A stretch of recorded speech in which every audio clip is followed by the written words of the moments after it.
Olá, Salto para o Futuro está entrando no ar pela TV Escola. Quando a Lei de Diretrizes e Bases da Educação Nacional foi promulgada em 96, muitos professores comemoraram o tratamento especial dado à educação à distância num artigo específico, o 80. Este é um dos temas que vamos debater no programa de hoje. São nossos convidados o presidente do Conselho Estadual de Educação de São Paulo, Arthur Fonseca Filho, a diretora de Planejamento e Desenvolvimento de Projetos da Secretaria de Educação à Distância, do MEC, Carmen Moreira de Castro Neves, e o reitor da Universidade Federal do Ceará, Roberto Bezerra. Contamos também com as participações dos professores dos estados do Pará e de Pernambuco. E você é nosso convidado especial. Mande já a sua mensagem. Você pode participar do Salto ao vivo pelo telefone 0800 216689. Via internet salto@tvebrasil.com.br. Ou ainda pelo fax. Diz que o código da operadora, o DDD 21 e o número 224-5135. Nosso fax e e-mail estão 24 horas à sua disposição. É bom lembrar que a Lei de Diretrizes e Bases se refere à educação à distância em vários artigos, além do 80. A LDB define no artigo 32 que o ensino fundamental será presencial. A educação à distância deverá, neste caso, ser utilizada como complementação da aprendizagem ou em situações de emergência. Entretanto, mesmo no ensino fundamental, ela está recomendada para os adultos. No artigo 35, a educação à distância é citada na preparação básica para o trabalho e para a cidadania do educando. O artigo 47 da LDB reconhece a importância da educação à distância na graduação e na pós-graduação.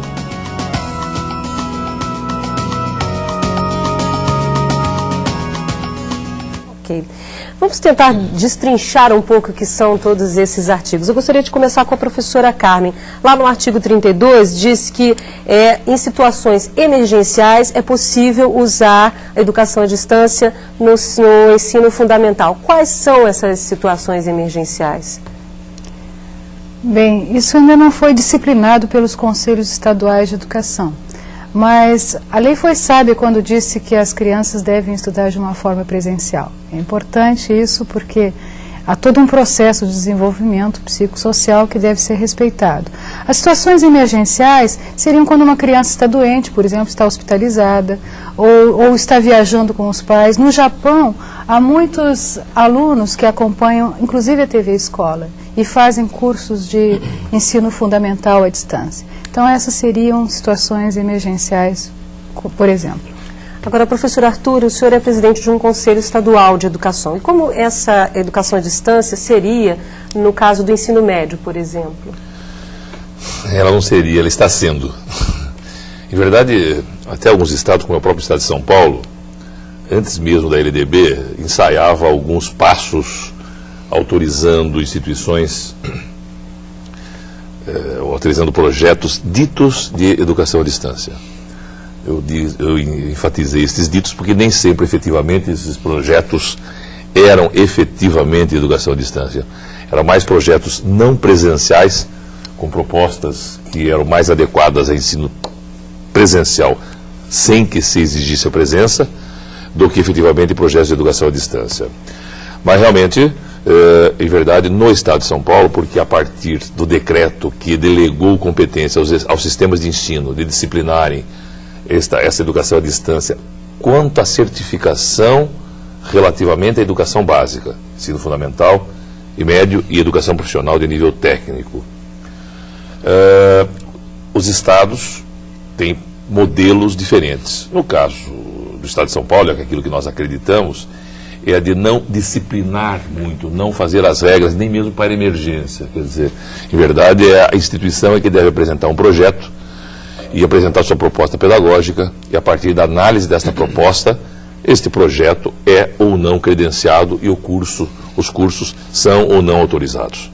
Okay. Como isso vem ocorrendo hoje professor Bezerra, na educação, na graduação, a educação à distância na graduação? Na graduação, eu diria que, ao contrário do que o professor Arthur falou, nós estamos praticamente iniciando. Algumas universidades já têm algumas experiências em, eu diria quase assim, ensino misto, né? Um pouco de presencial e um pouco à distância. Mas, de forma mais recente, já seguindo a própria orientação da LDB, algumas instituições já têm submetido ao Conselho Nacional de Educação, e aqui eu estou falando mais como conselheiro, já que eu tenho assento no Conselho Nacional de Educação, na Câmara de Educação Superior, e algumas instituições já apresentaram processo de credenciamento, porque pela própria, como está preconizado na LDB, a União é quem deveria atestar a condição de credenciada à instituição.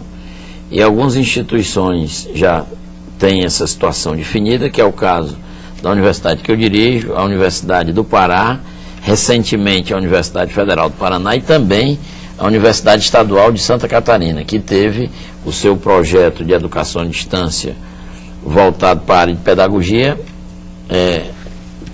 teve a sua instituição credenciada nesse projeto específico. Eu gostaria até de complementar, já com a pergunta de professora Maria Olinda, teleposto da Escola Frei Carlos Valente. Ela diz o seguinte: gostaria de saber a resposta, gostaria de saber mais a respeito das universidades federais que oferecem este curso de educação à distância, no caso de graduação à distância, né? Pode falar, professor. Na realidade, nós temos o caso da Universidade Federal do Pará, que ministrará um curso de educação à distância voltado para a formação de professor, licenciatura em matemática. A universidade que eu dirijo, licenciatura em convênio com a Secretaria de Ciência e Tecnologia do meu estado, que de uma forma assim, bastante visionária no sentido positivo, vendo na frente do tempo, a partir de uma rede de centros vocacionais tecnológicos, está ultimando o que seria a base necessária e fundamental para que nós venhamos a iniciar o nosso projeto de formação de professores licenciados na área de matemática, física, química e biologia, envolvendo, numa primeira fase, 10 municípios do estado do Ceará, um total de 1.080 alunos. Então, é uma experiência que eu diria nova, é uma experiência que tem um acordo internacional envolvendo a Universidade Aberta da Inglaterra, que a partir desse acordo nós temos a base do nosso material institucional, que já foi adaptado, traduzido, já está na fase de edição, a Memorial University do Canadá, que entrou com todo o aporte tecnológico no sentido de preparação dos nossos docentes para um projeto dessa envergadura, né? Temos também a Universidade Federal de Santa Catarina, que já vem fazendo isso, inclusive em nível, que eu diria assim, um pouco misto na área de engenharia de produção. Certo? Essas são algumas experiências que eu conheço, além da preocupação da Universidade de Brasília nessa direção. Agora, a grande novidade que nós temos nessa parte de educação à distância é a criação de uma universidade virtual, que ainda está no nível de concepção, exatamente para juntar esforços de uma rede, através de uma rede em universidades públicas que já vem com esses projetos de educação à distância, no sentido de trocar experiências e realmente viabilizar um projeto de mais envergadura e com uma capilaridade maior. Que será a Unirede. Exatamente. Diferente da Universidade Virtual Brasileira, certo, que a gente veio discutindo aqui nos outros dias. Correto, professor? Correto.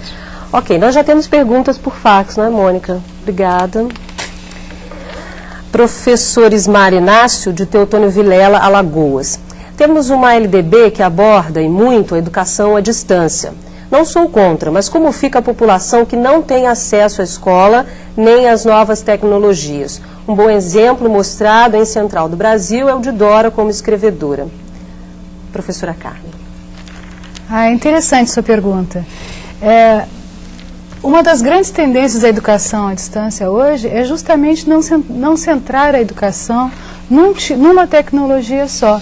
Então hoje as pessoas estão falando mais do computador, mas na verdade o material impresso, ele ainda, para algumas regiões, para alguns professores, para alguma determinada clientela, ainda é válido. Nós, no MEC, por exemplo, nós temos o Proformação, que é um programa de leigos, que usa basicamente material impresso e televisão. Nós do Salto também, né? O Salto também, não é? Então, não há um modelo exclusivo de educação à distância. O que há é a convergência de vários modelos, de várias mídias, de várias tecnologias, de várias metodologias. Essa convergência faz a riqueza e traz uma pluralidade para a educação à distância, pluralidade essa que torna muito difícil legislar e avaliar a educação à distância. Professor Arthur, gostaria de comentar? Eu acho que o que a Carmen está colocando é bem aquilo que a gente vive. Acho que todos os sistemas de ensino que atuam com educação básica, né, então, portanto, os sistemas estaduais, têm vivido bem esse problema. E eu só queria fazer uma ressalva para que é evidente que o material, para que fique claro isso, que o material escrito é talvez o meio mais antigo e mais usado de mídia de educação à distância, é o material impresso. Quer dizer, o ensino por correspondência é o precursor da educação à distância. Mas, no entanto, o que nós entendemos é que este meio, quer dizer, nos projetos de educação à distância, especialmente quando eles se referem à educação básica, para alguém que não é ainda leitor efetivo e completo, este material impresso requer uma preparação toda especial. Então não é a mídia que deve ser esta ou aquela, a internet, a informática, mas o uso, o meio, o projeto pedagógico, o material didático, que aqui passa a ser muito mais essencial do que nos projetos presenciais. Quer dizer, eu diria que no ensino presencial o material eventualmente é até dispensável, e a figura e a presença e a ação docente permanente e contínua é fundamental. Nos projetos de educação à distância, o processo é inverso. O que é fundamental é realmente que a capacitação profissional projete um material didático adequado para o uso que ele vai ter. Portanto, esta pessoa que fica num lugar onde não tem acesso ao meio, a outros meios, mas que tem um material, se ele tiver material impresso, feito para ser usado sem o auxílio do docente, se ele tiver esta intenção e esta capacidade, esta competência, evidente que o impresso é um material, além de tudo, barato e bom para atender a população brasileira como um todo. Ok. Eu queria voltar um pouquinho à questão da graduação e da pós-graduação, professor Bezerra. O que um aluno, uma pessoa interessada em cursar um curso de graduação à distância, deve observar, deve saber, para saber se aquele curso é de qualidade, se ele deve ingressar naquele curso ou não? Tinha dois aspectos aí que deveriam ser vistos. Não só o aspecto de qualidade, que é fundamental, mas também o desdobramento para que o aluno não seja vítima de uma determinada aventura. O que é que eu quero dizer com isso? É que hoje existe na própria legislação, sem querer puxar sempre para o lado da legislação, certo? Um disciplinamento que tem que ser seguido. Então, o próprio sistema de educação superior brasileiro, tanto no que se refere à parte pública como privada e também os sistemas estaduais, tem um certo rito para que um curso venha a ser ministrado, tem um certo processo que envolve autorização, envolve, numa etapa posterior, o próprio reconhecimento daquele curso, e hoje o processo de reconhecimento, avançamos bastante hoje no país, hoje o processo é monitorado por determinados procedimentos de avaliação. Hoje nós temos, no caso da graduação presencial, o Exame Nacional de Curso, nós temos, no caso da graduação presencial, análise das condições de oferta em que esses cursos acontecem, certo? E nisso, nas próprias condições de oferta, são levadas em conta não só a organização didático-pedagógica da proposta colocada em discussão, mas também o próprio corpo docente e a própria infraestrutura existente. Então, no caso de educação à distância, como o professor Arthur ressaltou e a professora Carmen, aí surge um fato novo, que é importante, que é exatamente em função das mídias que serão utilizadas, certo? Dois aspectos têm que ser levados em conta. Hoje, no curso presencial, o aspecto de titulação é muito estimulado, muito acompanhado. No caso de curso de educação à distância, deve ser acompanhado, no caso dos docentes envolvidos no projeto, certo? Realmente a preparação dos docentes naquele tipo de metodologia que será utilizada. E do outro lado, quando se fala nas condições de oferta, é a própria infraestrutura daquela mídia que está sendo utilizada. Se for áudio, tem que se verificar essa infraestrutura, se se for televisão, se for computador e assim por diante. Inclusive, eu queria voltar um pouquinho, que eu não vejo de uma forma tão assim, sem esperança, como o professor de Teotônio Vilela viu, assim, colocando como contraponto a perspectiva, como se tivesse uma parafernália tecnológica por trás da educação à distância, e na realidade isso não é propriamente, é uma visão um pouco reduzida. Então tem mídias, como os dois companheiros de mesa ressaltaram aqui, tem mídias apropriadas para cada situação, cada projeto tem que ter uma mídia. Então, sendo bem objetivo, no caso do curso de graduação, essas coisas têm que ser levadas em conta e a instituição que o está administrando tem que ter a condição de ser credenciada para tal. Sem um credenciamento, ela está à látera, isto é, ela está ao lado do que realmente deveria existir. E o desdobramento disso deverá acontecer o não reconhecimento do seu diploma, já que é um curso de graduação, e uma série de consequências que a vítima vai ser o próprio estudante. Tá joia. Vamos agora à participação do Estado do Pará. Acompanhando os debates sobre a educação à distância por toda essa semana, nós tiramos vários proveitos porque vários pontos ficaram claros para nós agora. E esses esclarecimentos, eles servirão de fundamentação para as nossas ações aqui no Estado do Pará. Agora, quanto à questão da legislação em educação à distância, nós temos ainda algumas dúvidas. Há o Decreto Federal de 98, que regulamenta a educação à distância, em geral, mas o que nós gostaríamos de saber é quanto ao ensino médio e a educação profissional. Há algo específico? Ou isso fica a cargo dos conselhos estaduais? Ok, professora Carmen, gostaria de responder? Pode responder. Posso responder, Arthur também. O o ensino médio e o ensino fundamental, e o técnico profissionalizante, eles estão a cargo dos conselhos estaduais. Cada conselho é que está legislando, os conselhos, o Conselho de São Paulo já tem uma deliberação, o Conselho do Distrito Federal já tem, do Rio de Janeiro também, e os outros conselhos estão se preparando para as deliberações sobre a educação à distância no ensino médio e fundamental, e técnico também. Essa fiscalização da educação à distância, a quem cabe? No caso, a senhora já explicou com relação ao ensino médio. E ao ensino fundamental e ao graduação, pós-graduação? A quem cabe fiscalizar isso, professora Arthur? Olha, em verdade é o seguinte, o decreto que a professora se referiu, não me lembro o número, 98. Não importa, né? O decreto, não vamos dizer se devido ou indevidamente, mas ele delegou competências aos estados, aos sistemas de ensino, e nos estados onde há conselhos estaduais, o órgão normativo desse sistema é este conselho, no estado onde há esse conselho estadual, nem todo, a partir da lei 93 e 94, não é obrigatória a figura do Conselho Estadual de Educação. Nos estados onde há conselho, esse conselho é o órgão que normatiza e, portanto, normatiza também a educação à distância. Com relação ao nível superior, leia-se graduação e graduação, isto ficou no nível federal, isto ficou sob a responsabilidade, no primeiro momento, do Conselho Nacional de Educação, do qual o professor Roberto é o presidente atual, certo? E portanto, em nível federal.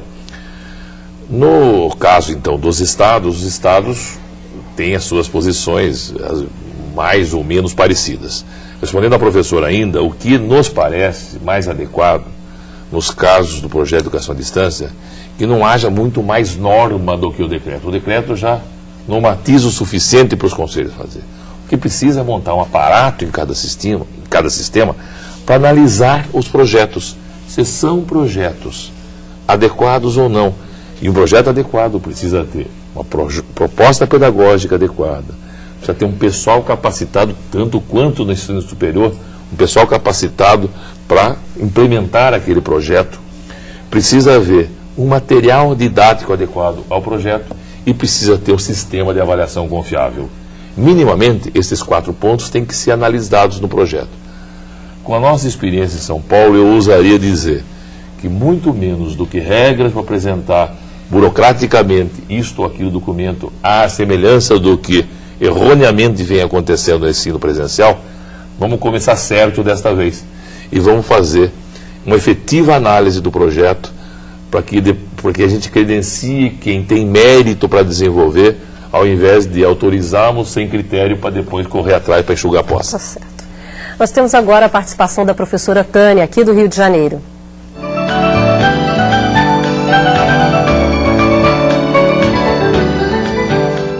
Olá, Tânia, obrigada pela sua participação, pode falar.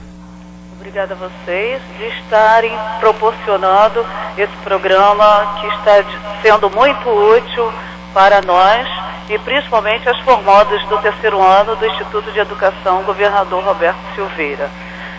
Assistindo às citações dos artigos da LDB logo no início do programa e ouvindo a fala da professora Carmen, gostaríamos de saber se dentro de uma situação emergencial no ensino fundamental do artigo 32, como ficará a situação do aluno brasileiro nesse processo? E quais serão os instrumentos tecnológicos de uso? Obrigada. Ok, professora Carmen. Olha, o instrumento tecnológico vai depender do projeto, quer dizer, onde está o aluno tem acesso ao computador, pode ser para o computador. Se ele não tem acesso, tem que ter outro tipo de material, televisão, material impresso, pode combinar os materiais todos. A tendência hoje é justamente essa convergência dos materiais. E convergir também momentos presenciais com momentos à distância. A situação do aluno brasileiro está plenamente amparada pela legislação e vai depender de cada projeto e principalmente de quem é esse aluno. Estou fazendo educação à distância para que aluno? Isso é que é fundamental. Ok. Vamos novamente ao Teleposto do Pará. O tema de hoje é muito importante porque ainda existem algumas questões sobre a regulamentação, sobre os cursos através da educação à distância que precisam ser esclarecidas. Uma das questões que os convidados podem esclarecer é quanto ao reconhecimento dos cursos a nível superior realizados por instituições estrangeiras, como é o caso da UNED. Ok, professor Bezerra, gostaria de responder? Na realidade, o reconhecimento de cursos de graduação por instituição estrangeira, se o curso for de responsabilidade da instituição estrangeira e essas etapas preliminares de ter um projeto de uma instituição do sistema educacional brasileiro submetendo ao Conselho Nacional de Educação, se for um projeto isolado de uma instituição estrangeira, então ele não terá reconhecimento. E se por acaso for um projeto que tenha um certo consórcio, certo? Ele também, se for, por exemplo, em nível de pós-graduação, ele vai ter que passar por todos os trâmites necessários para aquele devido reconhecimento. Então, eu diria de uma maneira assim, bem objetiva, eu não conheço a instituição, não conheço o projeto, mas eu diria que esse projeto está fora do sistema no que se refere ao seu reconhecimento de diploma. Inclusive, eu tenho também conhecimento no nível de pós-graduação de algumas instituições estrangeiras que estão ministrando cursos em nível, inclusive, de doutorado, no sul do país, à distância, certo? E esses cursos são reconhecidos pela própria entidade que tem toda a responsabilidade do sistema de avaliação da pós-graduação, que é a CAPES. Ok, vamos agora à participação do Estado de Pernambuco. Bom, eu queria inicialmente parabenizar a iniciativa do programa. Efetivamente, a questão da educação à distância é extremamente atual e deve ser discutida. Eu queria retomar um pouco a discussão do papel da universidade nesse panorama novo que está se abrindo. A experiência que nós temos aqui em Pernambuco, na Universidade Federal, é uma experiência que aponta para sistemas mistos, não necessariamente à distância, totalmente à distância. E, sobretudo, em cima da questão tecnológica que já foi levantada, o problema que eu queria levantar é se o que a gente deve garantir nas normas é a qualidade da interação professor-aluno, independente das plataformas tecnológicas que são empregadas. Porque me parece que não há possibilidade de haver, de fato, ensino, educação, sem que haja interação garantida. Então, tecnologias que não garantam essa interação deveriam ser excluídas do processo, pelo menos de um processo de qualidade. Ok, professora Carmen. Paulo, você levanta uma questão extremamente importante. É fundamental mesmo que haja interação entre o professor e o aluno num curso à distância. Em nenhum momento, num curso à distância, o aluno pode se sentir abandonado. E, independente da mídia escolhida, ele tem que ter esse apoio, essa tutoria. Eu queria dizer que nós estaremos colocando na página do MEC, daqui a umas 2 semanas, alguns indicadores de qualidade de cursos à distância, justamente para orientar as instituições que querem oferecer cursos e os alunos que querem fazer cursos à distância. Porque muitas vezes o aluno também pensa que é muito fácil estudar à distância, e na verdade não é. Tenho que organizar meu tempo, tenho que ter independência, tenho que saber estudar bem, tenho que ter autonomia para buscar o conhecimento, para interagir com o tutor, interagir com colegas que estão distantes. Então, não é fácil estudar à distância. E por isso nós estamos levantando e vamos apresentar para a sociedade discutir 10 indicadores de qualidade de cursos de graduação à distância. E um deles é exatamente essa questão da interação professor-aluno. Este é um dos pontos fundamentais que tem que estar presente em todo o projeto de educação à distância. Essa página são todos os níveis que vão estar lá, de ensino fundamental, ensino médio superior? Não, só... O MEC não tem atribuição legal de legislar sobre o ensino fundamental e médio.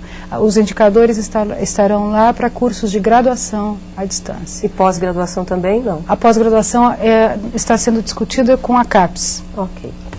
Bom, daqui a pouco nós voltamos para debater a regência de classe para professores que trabalham em programas de educação à distância. Até já.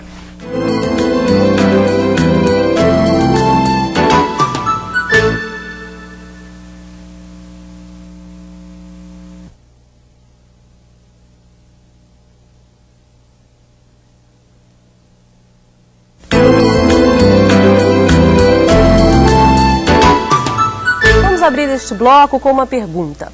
As tecnologias influenciaram os planos de carreira do magistério?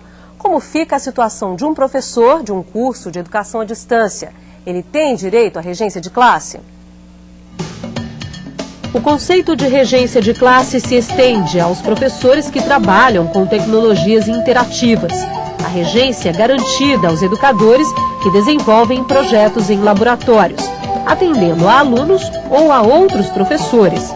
As tecnologias usadas na educação criam novas necessidades.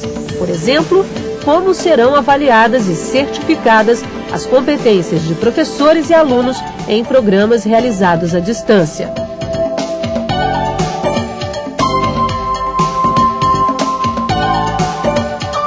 Olha, eu acho que, até por tudo que nós estávamos falando aqui, o conceito do trabalho docente pode mudar nos projetos de educação à distância. E enquanto os professores todos eram contratados em função de horas-aula, de jornada de trabalho, evidentemente, conforme as coisas acontecerem, este conceito de contratação, o próprio conceito de regência é outro. A regência é um conceito próprio do ensino presencial. Portanto, deve mudar em função de uma situação nova da educação à distância. As normas de contratação no serviço público, com certeza, não estão adequadas para a nova situação. As normas não estão adequadas. Mas, com certeza, nós vamos passar por um processo em que essa nova situação funcional do professor será abrigada por uma normatização que contemple uma nova atuação profissional. Não se pode vestir na camisa velha uma situação nova. Quer dizer, quem muda de time assim, ele muda do Vasco para o Flamengo, do Flamengo para o Vasco. Mas nós aqui vamos ter que ter uma regra, uma conduta nova, talvez mais flexível, que resolva, inclusive, algumas das amarras existentes nas regras de contratação do professor no serviço público, que já eram ruins para o ensino presencial e absolutamente inconvenientes para projetos de educação à distância. Tá certo. Nós temos agora uma ligação do Amapá.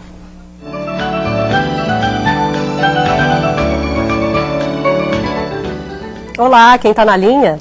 Meu nome é Nathaniel. Estou falando do teleposto Augusto Antônio Santana, Amapá. Minha pergunta é a seguinte: que sugestões vocês dariam para escolas de ensino médio ou universidade que ainda não adotaram a educação à distância na aprendizagem do aluno? Obrigada e boa noite. Obrigada pela sua participação. Professor Roberto. Eu acho que é importante essa sua pergunta, na direção de que nós hoje temos um desafio grande em todos os níveis da educação brasileira, certo? E o desafio, se nós formos para os quantitativos, são atingidos, no caso da educação superior brasileira, nós temos um vácuo muito grande. Hoje nós temos cerca de, como taxa de escolarização, que é um conceito que permite você medir dentro de um determinado contingente populacional a intensidade em que aquele nível educacional é praticado, aquele nível educacional, nós temos taxa de escolarização bruta da educação superior brasileira, uma taxa de cerca de 14%. Isso é medido como uma relação entre população nas universidades, nas faculdades de uma maneira geral, população no ensino superior, dividida pela população de 20 a 24 anos. E países, nossos vizinhos, a Argentina tem quase 40%, o Chile em torno de 30%, Bolívia 23%, os países centrais da Europa 50%, os Estados Unidos quase 80%. Então isso mostra a nossa defasagem em termos de quantitativos da nossa juventude dentro da universidade. Então nós temos este desnível muito grande e teríamos que superar. E uma das formas de nós superarmos, e também com preocupação de qualidade, não é só expansão, é a própria educação à distância. Então, no exemplo específico que eu citei aqui, de formação de professores, no caso da minha universidade, nós deveremos atingir, no primeiro ano, cerca de 1.080 jovens formando professores com qualidade, com responsabilidade, com a preocupação dessa interação entre professor e estudante, inclusive como um novo desafio, no caso de universidade, importante, porque a gente tem que estar sempre na fronteira, todos nós que estamos dentro da academia temos essa obrigação social de estarmos na fronteira, mas ao mesmo tempo preocupados com os benefícios que a sociedade poderia ter em consequência desse tipo de envolvimento. Eu diria que as universidades, de uma maneira geral, deveriam, todas elas, sem exceção, procurarem intercambiar, procurar trocar experiência no sentido de se credenciarem para educação à distância de uma maneira geral. Estou falando no nível de ensino e graduação. Tá Meus colegas... Eu acho até que vou entrar aqui numa... Pois não. Primeiro que a gente precisa entender que no ensino fundamental e médio a regra deve ser ensino presencial. A nossa grande meta, o nosso grande sonho, a nossa grande proposta, a proposta brasileira é atender todos os alunos na idade adequada no ensino fundamental e médio. Aliás, é o que a lei diz, obriga no ensino fundamental e insinua e enseja que os estados todos atendam a todos os alunos. Portanto, só quero dizer, talvez a solução de estendermos a capacitação e a formação de professores através do ensino à distância, para que possamos, no futuro, o mais próximo possível, não termos que adotar estratégias de ensino à distância para jovens e adultos que não tiveram oportunidades na idade adequada de fazer ensino presencial. E até não voltar ao que era antes, não tem uma visão de que a educação à distância é para cobrir alguma defasagem em algum momento. Exatamente, né? Quer dizer, a proposta me parece muito mais, do ponto de vista de esforço nacional, é prover para que não tenhamos jovens e adultos que precisam se socorrer de alguma coisa que é suplementar, educação de jovens e adultos, ensino à distância, porque o ideal é que tenhamos ensino presencial quanto à educação básica. Agora, só complementando aqui um aspecto importante pelo que o Arthur falou, no caso de algumas regiões mais longínquas, certo, a possibilidade de se levar a educação à distância a partir de instituições, que eu diria assim, credenciadas, inclusive em nível superior, dentro de propostas com consistência sob o ponto de vista não só pedagógico, mas também com garantia de qualidade, é fundamental, porque você garante, dentro das condições atuais, você garante uma capilaridade que você não conseguiria vamos dizer assim, pela forma presencial, principalmente pelas condições de infraestrutura e de recursos que nós dispomos, tanto não só docentes como recursos físicos. Tá certo. Vamos voltar então ao estado do Pernambuco? Quero primeiro agradecer esse momento muito especial para o estado de Pernambuco, que tem buscado ativar os telepostos no sentido de discutir temas da maior importância, como esse de educação à distância. E quero aproveitar esse momento para repensar uma questão fundamental, que me parece, que é o regime de colaboração União, Estado e Município, para que se possa constituir um pensamento comum, ou um pensamento que possa redefinir a prática pedagógica das escolas. e possa também repensar a qualidade do ensino, tomando esses ambientes tecnológicos ou essas tecnologias com possibilidade de construir ambientes e comunidades de aprendizagem.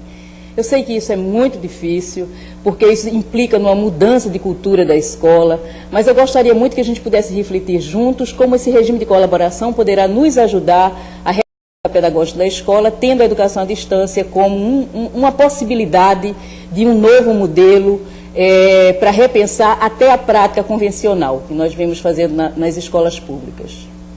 Ok, professora Carmen. A minha amiga Tereza de Pernambuco tocou num ponto fantástico. E a Secretaria de Educação à Distância está trabalhando exatamente para isso. O que a gente faz com a TV Escola? A TV Escola é exatamente levar a tecnologia para as escolas públicas de ensino fundamental e agora médio, para que os professores tenham novas possibilidades. O Proinfo também. O Proinfo trabalha com computadores, sempre preocupados, tanto a TV Escola quanto o Proinfo, não com equipamento, mas com educação. O equipamento vem como uma ferramenta, como um recurso para uma educação melhor, mais dinâmica, mais divertida, mais contextualizada. Acho que o trabalho da Secretaria, o trabalho do MEC em relação à educação à distância, é de levar aos professores, às escolas públicas, sem nenhuma interferência no seu projeto pedagógico. Tanto a TV Escola quanto o Proinfo são programas muito democráticos, que respeitam a autonomia dos sistemas e exatamente respeitando o que a Tereza coloca de integração entre os diversos sistemas. A TV Escola e o Proinfo são realizados, desenvolvidos e implementados com a União, os estados e os municípios. Então, este é um sinal de que o governo federal está preocupado com isso e está, na prática, exercitando essa união entre os diferentes sistemas e sempre preocupado com a escola, com o professor, com o aluno. Ok, nós temos agora a participação da Rosemary, do Teleposto de Maricá.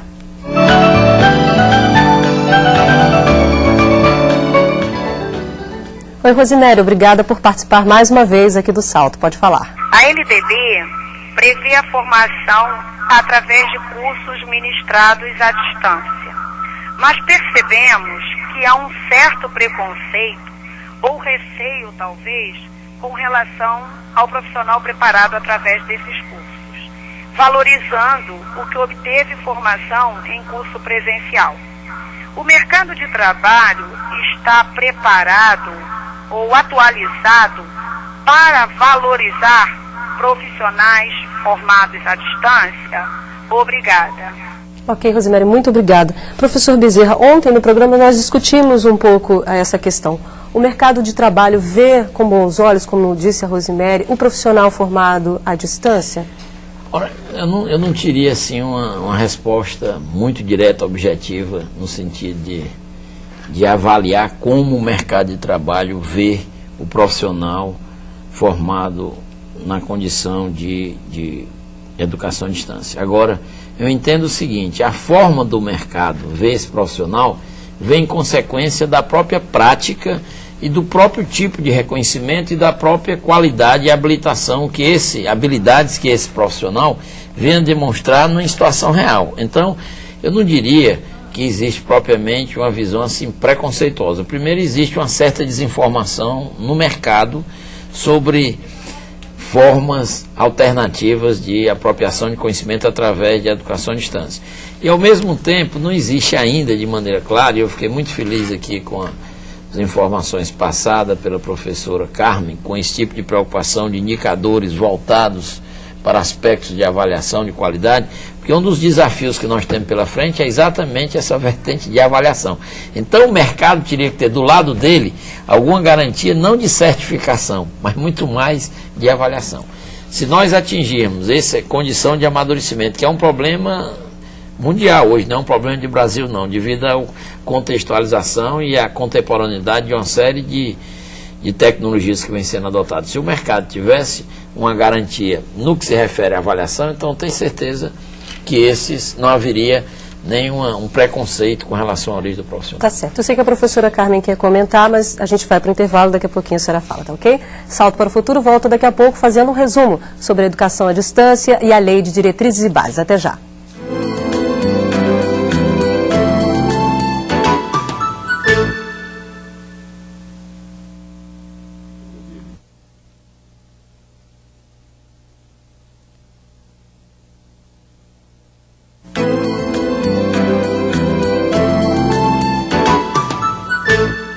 A Lei de Diretrizes e Bases e a Educação à Distância é o que estamos debatendo no programa de hoje. A partir de agora, você fica sabendo quais os destaques dos nossos convidados sobre o tema. Eu quero começar com o professor Arthur. O que o senhor gostaria de destacar com relação à Lei de Diretrizes e Bases e a Educação à Distância? Eu diria que o destaque, do ponto de vista de quem lida muito com o ensino fundamental e médio, e especialmente quem passa por problemas, é realmente tomar um cuidado para que o mau uso da expressão educação à distância não macule uma ideia fantástica. Então, por exemplo, nós em São Paulo vivemos um problema terrível. Por quê? Porque em algum momento não se tomou cuidado com o credenciamento para um tipo de ensino que deve ser, por princípio, presencial. Aliás, até quero fazer uma provocação para o professor Roberto. Talvez o inverso de uma situação do ensino que deve ser presencial, eu diria que no mestrado, doutorado, tem tudo para não ser presencial. Eu acho que os órgãos responsáveis devem agilizar no sentido de favorecer, até porque esse leitor tem toda a competência já para poder organizar o seu tempo, os seus estudos a partir de uma orientação segura, quando... em contraponto à educação básica. Portanto, eu entendo que do ponto de vista da legislação, e eu acho que nesse aspecto a LDB tem texto adequado, no sentido de vedar que haja projetos de ensino de educação à distância para o ensino fundamental na idade própria. E, portanto, deve se restringir a situações em que não há possibilidade dos municípios atenderem a educação de jovens e adultos presencialmente, e onde realmente esse brasileiro que não teve acesso à educação formal de idade própria, lógico que nós temos que prover para que nós façamos que esse cidadão tenha acesso onde ele estiver e no horário que ele puder, mas realmente é esse o esforço. Então, acho que a sua pergunta me leva a isto, é não transformarmos e não entender que a legislação, por enfatizar a educação à distância, minimize a educação presencial no caso da educação básica. Mas então, nós temos aqui realmente, do ponto de vista educacional, ficar muito preocupados especialmente com formação, capacitação de professores, para poder termos um sistema de ensino mais seguro, mais forte, mais competente. Ok, professora Carmen. Eu queria destacar um problema que aparece no MEC diariamente. Os professores perguntando assim, o curso tal de graduação tem validade? O curso está dizendo que eu não preciso nem passar por processo seletivo, nem apresentar certificado de conclusão de 2º grau. Isto não é verdade. O que vale para o presencial vale para a distância. Para uma graduação à distância, precisa passar por um processo seletivo e precisa apresentar o comprovante de 2º grau ou equivalente, como está na lei. Além do mais, a instituição, como disse o professor Bezerra, ela tem que ter sido autorizada pelo Conselho e o parecer homologado pelo Ministro da Educação. Para facilitar as pessoas, nós estamos colocando na página do MEC todas as instituições que estão sendo credenciadas. Se a instituição não diz para o aluno qual é o número do parecer do Conselho Nacional de Educação que autorizou o curso, este curso não está autorizado. Então, para que o aluno se resguarde, saiba que está fazendo um curso realmente autorizado pelo Ministério da Educação, ele precisa pedir esse parecer para essa instituição. Caso ela não tenha, possa entrar em contato com o MEC para saber se ela é credenciada ou não. Nós estamos colocando na nossa página http://www.mec.gov.br, onde entrem na página, no link Secretaria de Educação à Distância, regulamentação da EAD, nós estamos colocando as instituições que são autorizadas para graduação à distância. Ok. Professor Bezerra. Eu acho que o destaque é o próprio artigo 80, porque o artigo 80 tirou da condição de marginalidade a educação à distância e trouxe para o contexto da própria lei, né, de diretrizes e bases da educação nacional. Agora, o grande problema que eu vejo com relação à questão da educação à distância é algumas visões reduzidas que a gente observa. Umas que entendem que a educação à distância, vamos dizer assim, ela conseguiria substituir integralmente a educação presencial. Outra, que a educação à distância tem que ficar realmente cerceada, como aqui foi preocupado, assim, com um certo receio que não pode avançar. E a provocação do professor Arthur é extremamente interessante, que ele joga na mesa um desafio que a gente tem que ter coragem de enfrentar. E a CAPES, na minha visão, está começando a assumir esse desafio. A CAPES já está preocupada em montar algumas diretrizes gerais, algumas sugestões gerais, alguns delineamentos sobre como poderia funcionar em termos de pós-graduação, estrito sensu, mestrado e doutorado, certo? Abordagens que envolvem a educação à distância.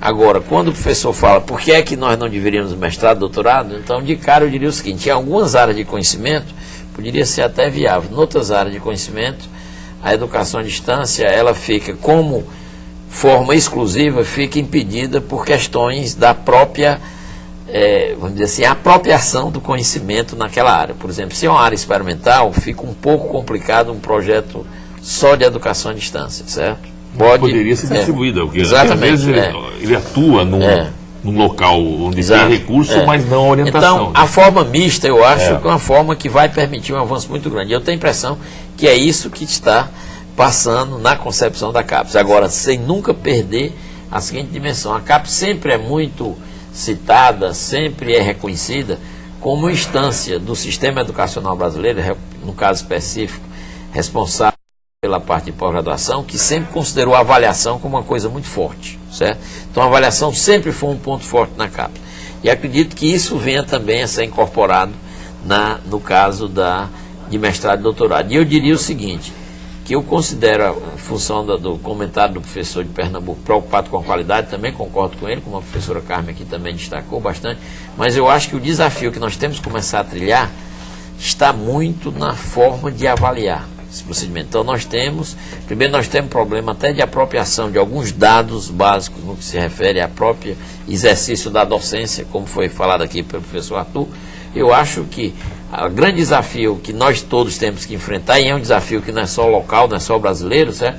É exatamente como avaliar, não o aluno, como avaliarmos os programas de educação à distância. Agora, o senhor falou em pós e em graduação. Sim. Os cursos de especialização à distância, eles também passam pelo critério do MEC? Exato. Os cursos de especialização, eles vão ficar no sistema mais livre, certo? A tendência, inclusive, deverá a CAPES sugerir uma emenda para a própria regulamentação que existe no caso de curso de especialização, quando o curso de especialização é utilizado no sentido de atividade docente, ele tem determinadas restrições que, no caso de educação à distância, também deveriam ser acompanhadas dentro do projeto. Agora, no caso de não uso na atividade docente, então é uma atividade totalmente livre, como existe hoje, vamos dizer assim, no mercado, certo? Então, o curso de educação à distância, a tendência... Então, cabe ao aluno, verificar se esse curso é bom ou não. Exatamente. Tá certo. Direção, temos quanto tempo ainda? Temos 1 minuto. Mônica, temos muitas perguntas que chegaram por fax. Vamos ver se dá tempo de responder alguma. O que se explica de pluralismo de ideias e de concepções pedagógicas inserida na LDB? Teleposto Sesc de Ramos, cursista Andréia. Professora Carmen, rapidamente. Pluralismo é tudo isso, é você saber trabalhar o material impresso com as tecnologias mais modernas, como computadores, as possibilidades da internet. Pluralismo é você conseguir trabalhar o que é ser construtivista com com todos esses equipamentos, não abandonando toda a riqueza que é o ser humano, não é? Essas múltiplas inteligências do ser humano, que é um ser não só de tecnologia, mas um ser de dança, de música, de leitura, de escrita, de raciocínio lógico. Então, isso tudo é pluralidade, tudo isso tem que estar presente num projeto de educação à distância, porque a gente não quer fazer só ensino à distância, a gente quer fazer educação à distância. E existe uma grande diferença entre ensino e educação, né? Ok, bom, várias perguntas estão aqui, chegaram por fax, não vai dar tempo de responder a todas, os especialistas vão responder a todas essas perguntas depois do programa, ok? Hoje nós ficamos por aqui. Eu quero agradecer as presenças do Arthur Fonseca Filho, presidente do Conselho Estadual de Educação de São Paulo, da Carmen Moreira de Castro Neves, diretora de Planejamento e Desenvolvimento de Projetos da Secretaria de Educação à Distância do MEC, e do Roberto Bezerra, reitor da Universidade Federal do Ceará. Agradecemos também as participações dos professores dos estados do Pará e de Pernambuco. No próximo Salto para o Futuro, vamos falar sobre as iniciativas em educação à distância do Ministério da Educação. A gente se vê amanhã. Tchau.